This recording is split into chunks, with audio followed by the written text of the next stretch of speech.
નમસ્કાર ખેડૂત મિત્રો, મારી યુટ્યુબ ચેનલ ખેડૂત સાથીમાં આપ સર્વેનું હાર્દિક અને ભાવભર્યું સ્વાગત કરું છું. મિત્રો આજના આ વિડીયોના માધ્યમ દ્વારા આપણે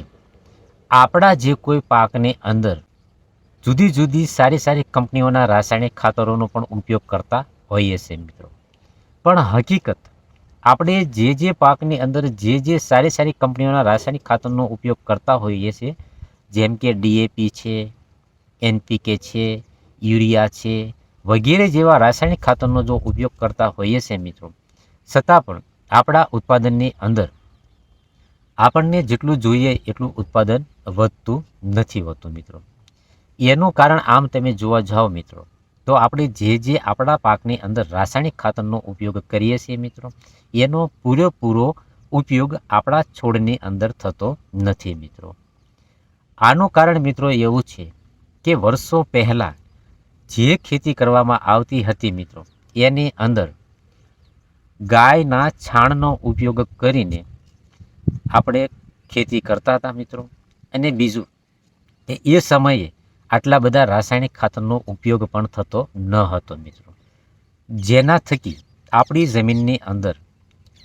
અલગ અલગ કુદરતી સૂક્ષ્મજીવો એટલે કે બેક્ટેરિયાનું પ્રમાણ હતું મિત્રો, જેના થકી આપણે જે ખાતરો નાખતા અથવા તો જે છાણિયું ખાતર નાખતા એનો પૂરેપૂરો ઉપયોગ થતો હતો મિત્રો. હવે આજના આ આધુનિક ખેતી પદ્ધતિની અંદર આપણી જમીનની અંદર એનપીકેના બેક્ટેરિયા કે અલગ અલગ સૂક્ષ્મજીવોનું પ્રમાણ ઓછું થઈ ગયું છે મિત્રો, જેના થકી આપણે જે રાસાયણિક ખાતરો ડીએપી છે કે એનપીકે છે એનો ઉપયોગ કરીએ છીએ, છતાં પણ આપણા ઉત્પાદનમાં વધારો માપસરનો થાય છે મિત્રો. હવે મિત્રો આપણા ઉત્પાદનની અંદર જો વધારો કરવો હોય મિત્રો, એને આધુનિક ખેતી પદ્ધતિ અપનાવી હોય મિત્રો, તો આજના જમાના પ્રમાણે આપણે જે પાકની અંદર રાસાયણિક ખાતરો નાખીએ છીએ કે એનપીકે ખાતરો નાખીએ છીએ, એનો જો પૂરેપૂરો ઉપયોગ આપણા પાકની અંદર કરવો હોય મિત્રો, તો આપણે સારી એવી કંપનીના બેક્ટેરિયાનો પણ ઉપયોગ કરવો જોઈએ મિત્રો. આજે આ વિડીયોના માધ્યમ દ્વારા આપણે નાઇટ્રોજન, ફોસ્ફરસ અને પોટાશ આ ત્રણના જે બેક્ટેરિયા આવે છે મિત્રો, એમાંથી આજે આપણે નાઇટ્રોજનના બેક્ટેરિયા વિશે વાત કે ચર્ચા કરશું મિત્રો, કે જેના વપરાશ થકી આપણો જે કોઈ પાક હોય એનો સારું એવું ઉત્પાદન અને સારો એવો નફો મળે મિત્રો. તો નાઇટ્રોજનના બેક્ટેરિયા આપણને બજારની અંદર અલગ અલગ સ્વરૂપમાં પ્રાપ્ત થાય છે મિત્રો, જેમ કે રાઇઝોબિયમ, બીજા નંબર ઉપર જોઈએ તો એઝેટોબેક્ટર, ત્રીજા નંબર ઉપર જોઈએ તો એઝોસ્પ્રિલમ, ચોથા નંબર ઉપર જોઈએ તો એસેટોબેક્ટર.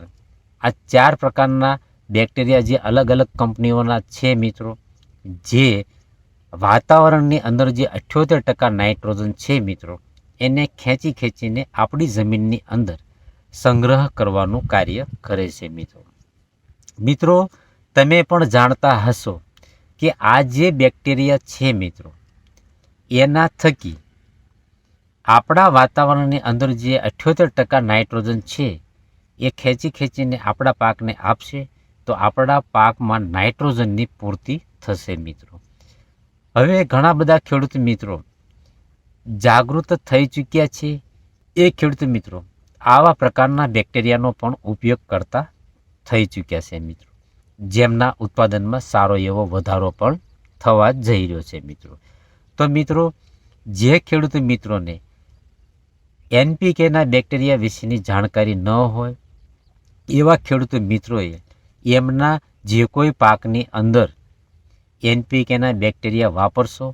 તો આપણું જે કોઈ એનપીકેનું ખાતર છે, ડીએપી ખાતર છે કે યુરિયા ખાતર છે મિત્રો, એ આપણા પાકથી દૂર પડેલું હશે તો એને પણ ખેંચીને આપણા પાકની પૂર્તિ કરાવશે મિત્રો. અને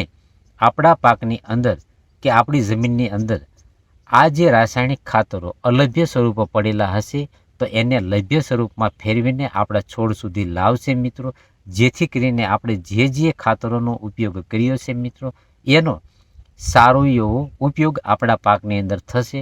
તો છોડની સારી એવી વૃદ્ધિ વિકાસ અને રોગ પ્રતિકારક શક્તિ પણ વધી જશે મિત્રો અને સરવાળે આપણા ઉત્પાદનમાં વધારો થશે મિત્રો. તો મિત્રો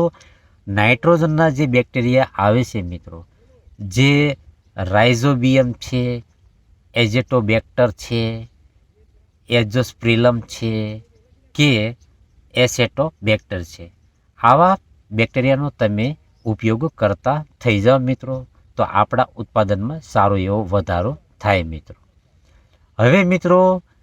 નાઇટ્રોજનના જો બેક્ટેરિયા તમારે ઘેર કોઈ દેશી પદ્ધતિથી જો બનાવવા હોય મિત્રો તો એના માટે તમારે આપણા ભારત દેશની અંદર જે દેશી ગાય છે મિત્રો કે જેને ખૂંદ હોય છે, જે ખૂંદવાળી ગાય હોય છે મિત્રો, એનું તમે તાજું છાણ જો ઉપયોગમાં લેશો તો એના થકી પણ તમારા પાકની અંદર કે જમીનની અંદર નાઇટ્રોજનના બેક્ટેરિયા પ્રાપ્ત થશે મિત્રો. હવે મિત્રો 1 વીઘાની અંદર તમારે આ જે ખૂંદવાળી ગાય છે એનું તાજું છાણ 30 થી 40 કિલોનું માપ રાખીને જો તમે એનો રેડો કરીને જો પાસો મિત્રો તો પણ તમને નાઇટ્રોજનના બેક્ટેરિયા પ્રાપ્ત થશે મિત્રો. હવે મિત્રો આપણો જે કોઈ પાક છે એની અંદર તમે આવા પ્રકારના બેક્ટેરિયાનો ઉપયોગ કરશો તો સારા એવા પરિણામો પ્રાપ્ત થશે મિત્રો. અને જે કોઈ સારી કંપનીના બેક્ટેરિયા તમે ખરીદતા હશો મિત્રો તો પ્રતિ લિટર લગભગ તમારે 1 એકરની અંદર પિયતમાં આપશો તો પણ સારા એવા પરિણામો પ્રાપ્ત થશે મિત્રો. હવે મિત્રો જ્યારે તમે આ બેક્ટેરિયાનો ઉપયોગ કરતા હોય મિત્રો ત્યારે તમારે ખાસ એવું ધ્યાન રાખવાનું છે કે આ કોઈ બેક્ટેરિયા તમે સ્પ્રે પંપ દ્વારા આપણા જે કોઈ પાકની અંદર સ્પ્રે કરવાની કોઈ ભલામણ કરવામાં આવેલી નથી મિત્રો. જેથી કરીને તમારે તમારા જે કોઈ NPKના બેક્ટેરિયા ખરીદો એને તમારે પિયત સાથે જ આપવાના છે મિત્રો. જો કોઈ ચોમાસા જેવું વાતાવરણ હોય અને જો પિયત થાય એવી કન્ડિશન ન હોય મિત્રો તો કોઈ પણ દેશી ખાતર અથવા તો ઓર્ગેનિક ખાતર અથવા તો એરંડીનો ખોળ